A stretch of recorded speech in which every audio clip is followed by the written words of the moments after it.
Assalamualaikum warahmatullahi wabarakatuh. Berjumpa kembali di channel Avandi Studio. Melanjutkan video sebelumnya di mana kita sudah mengatur ukuran layar game dan mengatur warna background pada game. Di video kali ini saya akan menjelaskan mengenai rendering dan basic looping pada game. Oke, sebelum kita mulai rendering dan basic looping, saya akan memberikan komen terlebih dahulu untuk memudahkan kita dalam mengetahui maksud dari kodenya. Di sini digunakan untuk mengatur layar, mengatur ukuran layar, atau screen. Sedangkan ini mengatur warna background.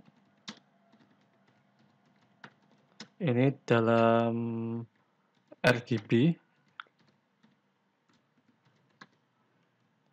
Kemudian ini adalah menampilkan screen. Oke, seperti ini kita beri komen dulu untuk memudahkan. Selanjutnya di sini saya akan memulai untuk rendering. Untuk rendering sendiri digunakan untuk membangun gambar dari sebuah model. Jadi game yang keluar di layar itu hasil dari rendering kita. Sebelumnya di sini saya akan membuat sebuah clock, variabel clock. Kemudian saya isikan pygame time clock seperti ini. Ini adalah kelas yang membantu kita untuk melakukan track jumlah waktu atau memanage frame rate. Di sini kemudian saya buat variabel tick rate. Di sini kita bisa memberikan frame rate yang ingin kita berikan ke game kita. Di sini saya memberikan atau mengatur frame rate-nya 60 frame per second. Jadi rendering digunakan untuk mengatur jumlah frame per second. Kemudian di sini saya buat variabel is game over. Variabel ini sudah pernah kita gunakan ketika kita belajar mengenai if statement. Di sini saya berikan nilai is game over adalah false, nilai boolean. Jika permainan belum berakhir atau false, maka akan ada suatu aksi, yaitu game tetap berlanjut. Oke, selanjutnya kita buat sebuah perulangan. Di sini saya menggunakan while, seperti ini. While not is game over. Jika permainan masih berlanjut, tidak berakhir. Nah, kita lakukan apa? Kita tampilkan pygame display update. Jadi dia akan melakukan update frame terus-menerus. Kemudian kita berikan clock type, isinya jumlah framenya 60 frame per second, seperti itu. Di sini jika permainan tidak berakhir, jika permainan masih berlanjut, maka kita akan melakukan display update. Kita akan mendisplaynya 60 frame per second, seperti itu.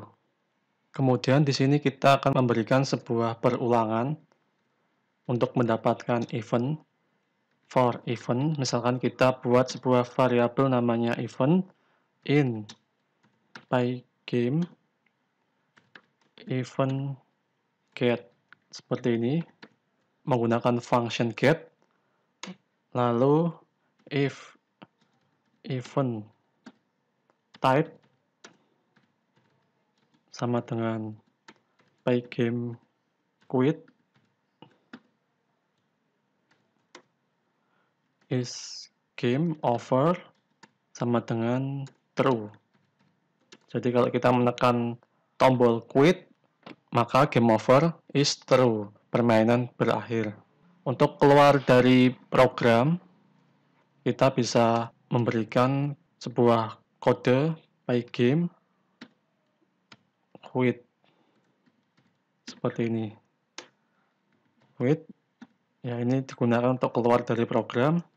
Ini keluar dari program seperti ini. Jadi kita melakukan sebuah perulangan untuk mendapatkan event. Apabila kita menekan tombol quit, kita akan keluar dan permainan berakhir seperti itu. Kemudian di sini kita juga bisa memberikan judul pada program. Misalkan di sini saya tambahkan sebuah judul, saya buat variabel screen title seperti ini. Kemudian saya beri judul Cross the Road, game Cross the Road, melewati jalan. Oke, kemudian di sini saya tampilkan judulnya by game, display, set caption. Isinya adalah variabel screen title. Oke, seperti ini. Kita coba untuk running program. Klik kanan, run. Ya. Nanti tampilannya seperti ini. Ini tampilan dari program kita. Backgroundnya warna putih karena di sini white color 255, 255, 255 artinya putih. Ukurannya lebar 800, tinggi 800. Kemudian kalau mau keluar kita harus menekan tombol close ini, close. Kemudian di sini kita ingin menampilkan event apa yang dilakukan oleh mouse. Mouse-nya ini tuh berada di koordinat berapa sih di layar permainan kita. Kita bisa tambahkan sebuah function print di sini. Di sini kita tambahkan print event. Jadi kita tambahkan print event untuk mencetak event apa yang dilakukan oleh game kita. Di sini ya layar game kita. Jadi kalau kita geser-geser mouse-nya, ini di sini akan tercetak. Di sini tertulis event mouse motion. Posisinya X-nya 377, Y-nya 382. Jadi eventnya adalah event menggerakkan mouse. Seperti itu. Jadi dia akan terus mencetak gerakan mouse kita. Seperti itu. Jadi untuk video kali ini saya cukupkan sekian. Kita sudah belajar rendering, sudah belajar bagaimana untuk melakukan basic looping dalam mendapatkan event dan juga keluar dari program. Seperti ini. Kalau tombol keluar diklik, dia akan selesai. Seperti itu. Sampai jumpa di video berikutnya. Ikuti terus video yang saya buat, karena jika tidak mengikuti video ini step by step, maka game kita tidak akan jadi dengan sempurna. Sampai jumpa di pertemuan berikutnya. Wassalamualaikum warahmatullahi wabarakatuh.